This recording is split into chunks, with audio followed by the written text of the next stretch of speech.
Magandang araw po sa ating lahat ngayon. Ito po yung gagawin natin. Isa po itong Samsung dual wash na model at bali lilinisan po natin ito. Deep cleaning po ang tawag nito. Automatic po ito. Yung bang ilalagay nyo na lang yung damit at mababanlawan na yan.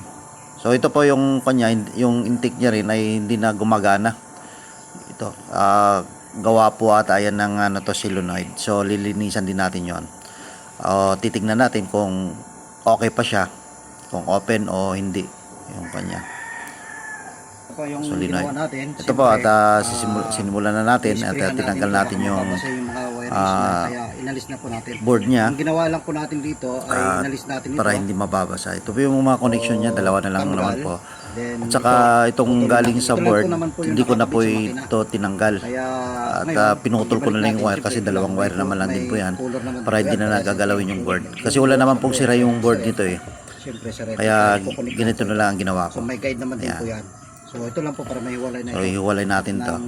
At itong solenoid niya, i-check natin ito mamaya Cleaning muna natin kung ito. bakit hindi na pumapasok yung tubig. At ito po yung kanya, alisin natin ito, i-dismantle po natin ito at lilinisan. Sa loob po nito talagang napakarumi, matagal na naman pong hindi ginamit. Iwalay na natin, ayan. So iset aside natin ito. I-set aside muna natin ito dahil para iwas po sa pagkasira pag nababasa yan. Kaya yan. So ito po yung kanyang board. Yan, yung solenoid niya, check natin yan. Ito na yung kanya solenoid. I-check natin ito kung okay pa siya. Tingnan natin ang resistance ito. Okay yung resistance niya. Ito okay rin po. Kita natin may resistance din. Ito po yung walang resistance. So dalawa po kasi yung kanito, water inlet. So ang isa ay talagang hindi na gumagana. Patay na po. So ang gagawin na lang natin, may gagawin tayo mamaya. Ito naman po yung pagdidismantle natin. Ito talagang napakatigas po nito kaya ginamitan po natin ng pipe wrench. Yan. Pinutol ko na po yung pipe wrench ko para hindi natin may lalagay. kakasya po siya. Kaya ginawa ko ito. Ayan, kaya, kasi napakatigas po. Pero ito actually dinidimo ko na lang na pukpok ko na ito. Lambot na. Pero simula talaga na matigas po yan dahil po sa katagalan na hindi naalis. Ito lang po yung gagawin. Ayan. Pag naalis na, then pwede na yan siyang buhatin. Alisin dyan. At makikita nyo na yung dumi. Ayan o. Ayan po, ganun po yung kadumi. Ayan. Pati yung mga butas niya halos natakpan na. Makapal po yung kaya yung nilalabhan natin. Ito po yung dapat na gagawin sa mga automatic washing machine. Talagang nagkakaroon po ito ng dumi sa loob. At kahit na naglalaba kayo, minsan may nangangamoy pa rin yung nilalabhan dahil sa ganito nga. Marami ng pundong dumi. Ayan o. Parang putik na rin po yan. Tignan nyo. Ayan. Putik na po. Kapal po ng parang putik. So kailangan po talaga ito. Kahit sa baba niya. Inaalis. Kaya yung iba, yung may ibang mga So ito po yung maintenance ng ganitong klase ng washing machine. Kailangan po dinidip cleaning po yan. Lilinisan na po natin. So recommended nga sa isang taon dapat pong dinidip cleaning ang mga ganitong mga power spray. Kaya ito may power spray po tayo. Ayan, inaalis po lahat. Yung mga joint, lahat dinidismantle po natin yan. So ginagamitan din po natin ng yan, washing. Washer. Kaso lang yung may para washer yan. Portable po yan. Kaya hiniram na para pero hindi pa rin po ganun lang. Steel wool din natin yan. Binabrasan natin kasi yung iba kapit na po yung yan.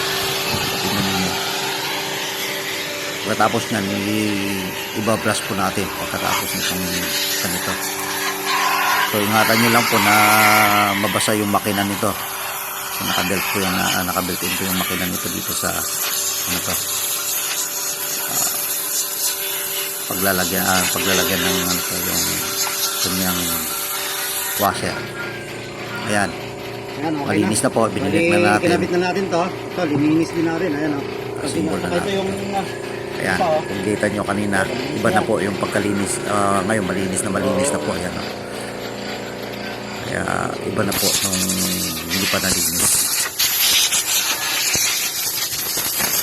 Ayan. I-try natin yan. So, okay na rin ang operation. Pati po yung belt nito sa ilalim, in-adjust na rin po natin. Ayan, ready na po yan. Malinis na po yan at ginamitan din natin ng brush kasi hindi lang kaya yan ng pressure washer. Ito kung napapansin ninyo. At ang ginawa din naman natin dito tinister po sa natin, kanyang solenoid.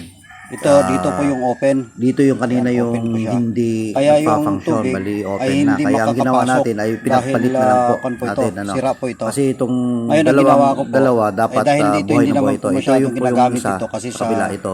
water jet na lang Papunta naman po yan ito. sa Kung jet mag-manual hand wash water kayo. or pag nagmamanual, yan po yung kaya, switch. Kaya ito na po yung tinanggal na nilipat natin ko. So, yung open, pinagpalit itong ko na lang po yung solenoid nila. solenoid niya, So itong dalawa nilagay okay ko na na sa itong kabila. function niya. So, pinagpalit ko Ito, po ito sila. So, ngayon, ito, nakakapasok pinagpalit na ko yung lang tubig. Kaso lang ito, wala na function. Kasi sa kanyan, sa, yan, So, ganun lang po para yung ginawa. po dyan sa Pero kung tubig may na yan. kuwan naman po kayo, budget, So, hindi naman wala po naman kailangan pong masyado problema, yan. may Kaya- nabibili naman po yan. Pero, 500 pwede po naman po ang itong palitan. nito. May nabibili naman po Ang ito. solenoid. Sa Shopee yung palitan Na niya. ito Sa kompleto, 500 tatlo po na ito ang na pala. ratio nito. So, ganun lang po yung ginagawa. So, kaya okay na. Kailangan Pasok buhay na na po, buhay itong sinubukan dalawa, na po ito. itong nandito, itong inlet.